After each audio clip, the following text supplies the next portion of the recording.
নমস্কার বন্ধুরা, স্বাগত জানাই বন্ধুত্বের আরেকটি নতুন ভিডিওতে। আমরা টাকা পাঠানোর জন্য কি এখন প্রত্যেকেই ইউপিআই ব্যবহার করি। এক জায়গা থেকে অন্য জায়গায় অনেক সহজেই আমরা কি ইউপিআই এর মাধ্যমে টাকা পাঠাতে পারি। কিন্তু যখন আমরা এই ইউপিআই এর মাধ্যমে যদি কোনো টাকা পাঠাই আর সেই ইউপিআই এর জন্য যদি আমরা কোনো বিপদে পড়ি যাই, তাহলে আমাদের চিন্তায় পড়ে যায় যে কেন আমরা এরকম হলো, আমি টাকা ইউপিআই থেকে পাঠাতে আমার এরকম কি বিপদ হলো।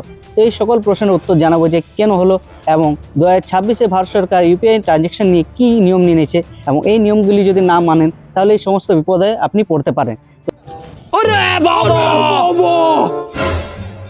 তাই সমস্ত কিছু আমি এই ভিডিওর মধ্যে জানাবো। আর যদি আপনি সম্পূর্ণ ভিডিওটি দেখেন, আপনার ভিডিওর শেষে একটা কয়েকটি টিপস দেবো, যেগুলো যদি আপনি মানেন তাহলে আপনার এই সমস্যা থেকে আপনি পুরোপুরি মুক্ত থাকবেন আর কোনো সমস্যা হবে না, এটা গ্যারান্টিড।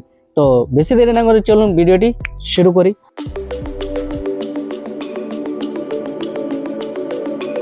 ইউপিআই ট্রানজ্যাকশন 2026 অনুযায়ী যদি আপনি ইনভেস্ট করেন, ইন্স্যুরেন্স বা ট্যাক্স বা লোন রিপেমেন্ট করেন, সেই ক্ষেত্রে আপনি ট্রানজ্যাকশন করতে পারেন 5 থেকে 10 লক্ষ টাকা।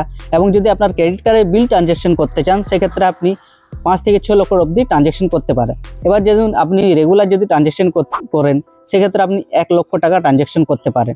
আপনি যদি কোথাও নতুন অ্যাকাউন্ট খুলছেন, সেক্ষেত্রে অ্যাকাউন্ট ওপেনিং ক্ষেত্রে আপনি 2 লক্ষ টাকা অবধি ট্রানজ্যাকশন করতে পারেন। ये बड़ी अच्छी बात कही आप। আপনার যদি নতুন ইউপিআই আইডি হয়, সেক্ষেত্রে আপনি 5,000 টাকা অবধি ট্রানজ্যাকশন করতে পারেন। আপনি যদি বিজনেস করেন, সেক্ষেত্রে বছরে আপনি 40 লক্ষ টাকা অবধি ট্রানজ্যাকশন করতে পারেন। এক্ষেত্রে আপনার জিএসটি রেজিস্টার অবশ্যই হতে হবে বন্ধুরা। এর তো গিফট হিসাবে ইউপিআই ট্রানজ্যাকশনের লিমিট কত? অন্তত আপনি 50,000 টাকা অবধি গিফট নিতে পারেন ইউপিআই এর মাধ্যমে টাকা। আর এক্ষেত্রে যদি বেশি হয় তাহলে পুরোপুরি ট্যাক্স কেটে যাবে। এটা যদি আপনি কোনো আত্মীয় স্বজন বা ভাই বোন বা বাবা মার কাছ থেকে যদি পেয়ে থাকেন টাকা, সেক্ষেত্রে কোনো চার্জ কাটা হবে না এই টাকার উপর। सुकून का नाम सुना है? हाय हाय इतना सुकून।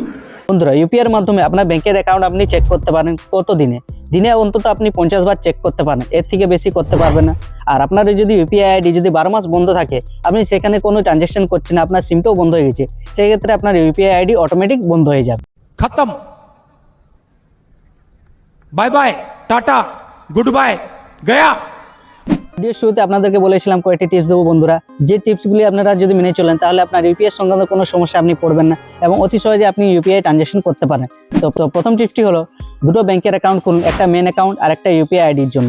ইউপিআই আইডিতে অন্তত 5 থেকে 10,000 টাকা রাখবেন আর মেন অ্যাকাউন্টের সাথে কোনোদিন ইউপিআই আইডি লিঙ্ক করবেন না, কারণ যদি অজানা কোনো ব্যাংকের অ্যাকাউন্ট থেকে যদি টাকা পাঠায় তাহলে আপনার ইউপিআই শুদ্ধ আপনার ব্যাংকের অ্যাকাউন্টও ফ্রিজ হয়ে যাবে, বন্ধ হয়ে যাবে। সেই জন্য এই কাজটি করবেন না। দ্বিতীয়ত, যদি আপনি কোনো ব্যবসায়ী হন, সেক্ষেত্রে আপনি 40 লক্ষ টাকা অবধি ট্রানজ্যাকশন করতে পারেন বছরে।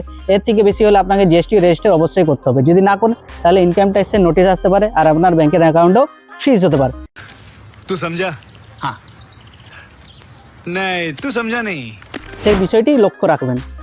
3 নম্বর কি, যদি আপনি কোনো ইউপিআই ট্রানজ্যাকশন করেন, সেক্ষেত্রে আপনার সমস্ত রেকর্ড রেখে থাকতে হবে, কারণ এটি আপনাকে জিএসটি রেজিস্টার করতে এবং জিএসটি ট্যাক্স এবং ইনকাম ট্যাক্সের থেকে বাঁচাতে পারে। সেই জন্য 3টি টিপস যদি আপনি ফলো করেন তাহলে আপনার কোনো সমস্যা হবে না।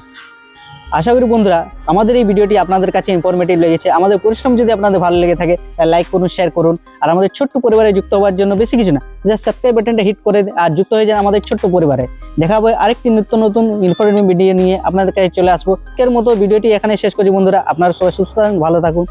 জয় ভারত।